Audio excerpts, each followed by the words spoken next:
Yo, yo, yo! Yo, yo, yo, yo! Inaasar ako nito. Stick to one lang daw ako sa aking asawa. Inggit ka lang kasi yung mga putang inang magulang mo hindi magkakilala. Yo! Alam nyo ba kung ba't sa ahon pinabalik na naman ako mga pre? Wala si Looney mamamatay na kasi.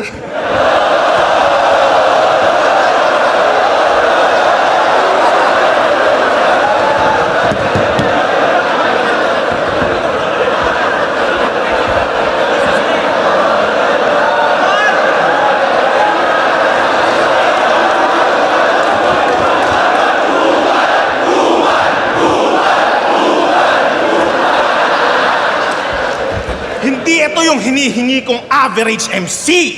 Ba't mo tinapat sa akin yung gago na yan? Last ahon, dumurog ako ng champion. Ngayon, feeling champion naman. EJ Power versus Vitrum. Yan ba yung dream match na pinipilit ng husto? Pwes para akong nanay at tatay mo. Hindi kita gusto!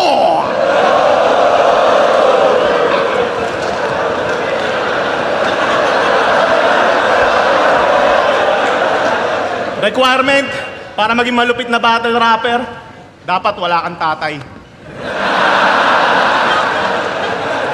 Kaya di counted tong putang inang to kasi wala din niyang nanay. Tibay, di ba? Repin niya pa, ingay likha. Nag-iingay pagkat di niya alam kung sino sa kanya ang lumikha. Kaya nga masasabi ko, fuck you sa mga magulang nitong tunay. Wala kayo kay Kobe Bryant, sinama niya yung anak niya hanggang kabilang buhay.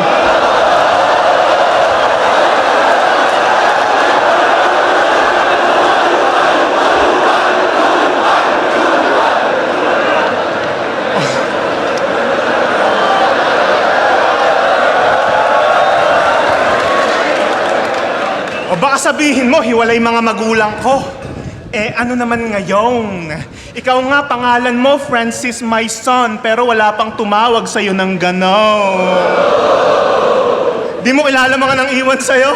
Tangina, ano ka, dead drop? Puno na daw kasi storage sa inyo, kaya literal ka na in-airdrop. Ako, merong stepdad, kaya dalawa ang aking airpot. Inggit ka lang kasi sa'yo, walang tatay na nag-step up. Ako dalawa tatay, ikaw ampon. Alam mo na ang ating kaibahan? Ikaw pinamimigay, ako pinag-aagawa.